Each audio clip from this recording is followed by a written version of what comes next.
ಯಾ ದೇವಿ ಸರ್ವಭೂತೇಷು ಮಾತೃರೂಪೇಣ ಸಂಸ್ಥಿತ ನಮಸ್ತಸ್ಯೈ ನಮಸ್ತಸ್ಯೈ ನಮಸ್ತಸ್ಯೈ ನಮೋ ನಮಃ.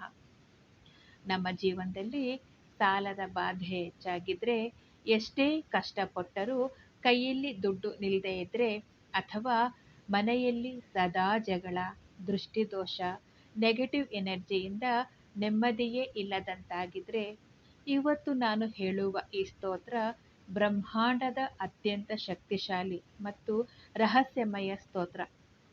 ಈ ಸ್ತೋತ್ರವನ್ನು ಪಠಿಸಿದ್ರೆ ನಮ್ಮ ಇಡೀ ಜೀವನದ ದರಿದ್ರವೇ ದೂರವಾಗುತ್ತೆ.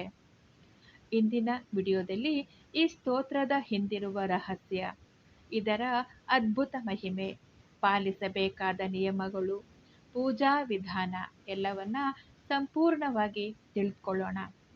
ವಿಡಿಯೋನ ಎಲ್ಲೂ ಸ್ಕಿಪ್ ಮಾಡದೆ ಕೊನೆವರೆಗೂ ನೋಡಿ. ಶ್ರೀ ಮಾತ್ರೇ ನಮಃ. ಶ್ರೀ ಶಾರದಾ ಗುರುಭ್ಯೋ ನಮಃ.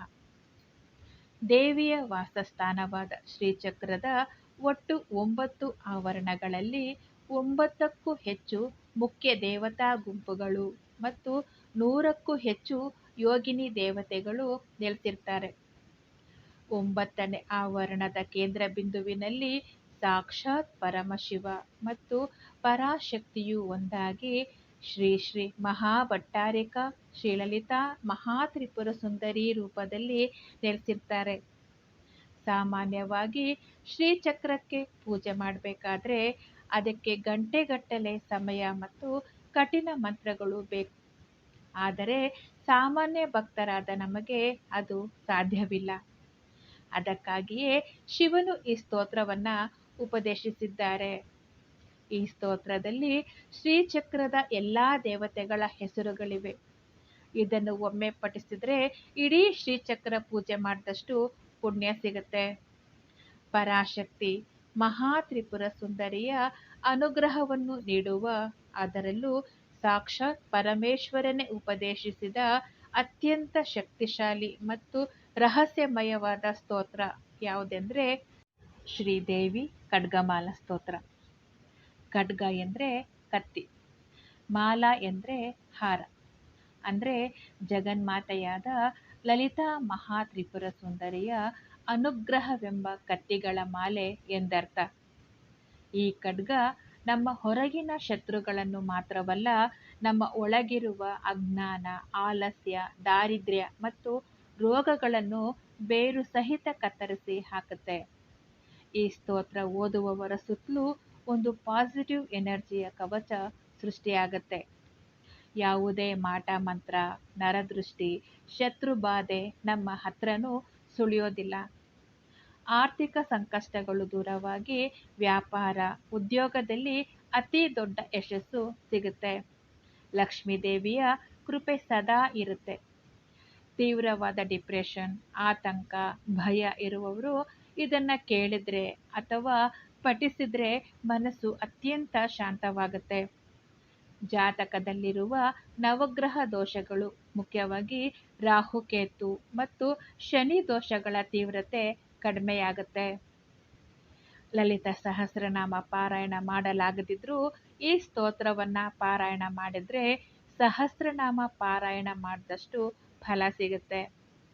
ಇನ್ನು ಹೆಚ್ಚಿನ ದೇವಿ ಅನುಗ್ರಹಕ್ಕಾಗಿ ಶುಕ್ರವಾರ, ಅಮಾವಾಸ್ಯೆ, ಹುಣ್ಣಿಮೆ ದಿನಗಳಲ್ಲಿ ಅಥವಾ ಪ್ರತಿದಿನ ಲಲಿತಾ ಸಹಸ್ರನಾಮ, ತ್ರಿಶತಿ ಮತ್ತು ಖಡ್ಗಮಾಲ ಸ್ತೋತ್ರ ಈ 3 ಪಾರಾಯಣ ಮಾಡಿದ್ರೆ ಅಧಿಕ ಫಲ ಸಿಗುತ್ತೆ. ಇನ್ನು ಯಾವ ರೀತಿ ಪಾರಾಯಣ ಮಾಡಬೇಕು ಅಂತ ಹೇಳಿದ್ರೆ, ಮೊದಲು ದೇವಿ ಫೋಟೋ ಅಥವಾ ವಿಗ್ರಹದ ಮುಂದೆ ಎಳ್ಳೆಣ್ಣೆ ಅಥವಾ ತುಪ್ಪದ ದೀಪನ ಹಚ್ಚಿ ಸುಗಂಧ ಭರಿತ ಅಗರಬತ್ತಿಯನ್ನು ಹಚ್ಚಿ ನಿತ್ಯ ಪೂಜಾರಾಧನೆ ಮಾಡಿ ಅಕ್ಷತೆಯನ್ನು ಕೈಯಲ್ಲಿ ಇಟ್ಕೊಂಡು ಮನಸ್ಸಿನಲ್ಲಿ ಸಂಕಲ್ಪ ಮಾಡಿಕೊಳ್ಬೇಕು. ಗುರುಗಳು ಮತ್ತು ಗಣಪತಿಯನ್ನು ಪ್ರಾರ್ಥಿಸಿ ವಿಗ್ರಹ ಅಥವಾ ಫೋಟೋ ಮುಂದೆ ಅಕ್ಷತೆಯನ್ನು ಹಾಕಿ ನಮಸ್ಕಾರ ಮಾಡಿ ಆ ನಂತರ ಖಡ್ಗಮಾಲ ಸ್ತೋತ್ರನ ಪಾರಾಯಣ ಮಾಡಬೇಕು. ಶ್ರೀಚಕ್ರ ಇದ್ದರೆ ಈ ಸ್ತೋತ್ರವನ್ನು ಹೇಳಿಕೊಂಡು ಕುಂಕುಮಾರ್ಚನೆ ಮಾಡಬಹುದು. ಸ್ತೋತ್ರ ಹೇಳುವಾಗ ಪೂರ್ವ ಅಥವಾ ಉತ್ತರಕ್ಕೆ ಮುಖ ಮಾಡಿ ಕುಳಿತುಕೊಂಡು ಹೇಳ್ಕೊಳ್ಬೇಕು. ಕೊನೆಯಲ್ಲಿ ಒಣ ದ್ರಾಕ್ಷಿ, ಹಾಲು, ಕಲ್ಸಕ್ಕರೆ ಅಥವಾ ಹಣ್ಣುಗಳನ್ನು ನೈವೇದ್ಯ ಮಾಡಬಹುದು. ಪೂಜೆಯಲ್ಲಿ ತಪ್ಪಾಗಿದ್ರೆ ಕ್ಷಮಿಸು ಎಂದು ತಾಯಿಯನ್ನ ಕೊನೆಯಲ್ಲಿ ಕೇಳ್ಕೊಳ್ಬೇಕು. ಇದು ಮಂತ್ರರೂಪಿ ಸ್ತೋತ್ರ ಆಗಿರೋದ್ರಿಂದ ಈ ಸ್ತೋತ್ರವನ್ನ ಪಠಿಸುವ ದಿನಗಳಲ್ಲಿ ಮಾಂಸಾಹಾರ, ಈರುಳ್ಳಿ, ಬೆಳ್ಳುಳ್ಳಿ ಸೇವಿಸಬಾರ್ದು. ಇನ್ನು ಮುಖ್ಯವಾಗಿ ಸ್ತೋತ್ರವನ್ನ ಗಡಿಬಿಡಿಯಲ್ಲಿ ಓದಬಾರ್ದು. ಪ್ರತಿಯೊಂದು ದೇವತೆಯ ಹೆಸರನ್ನ ಸ್ಪಷ್ಟವಾಗಿ ಮತ್ತು ಭಕ್ತಿಯಿಂದ ಉಚ್ಚರಿಸಬೇಕು.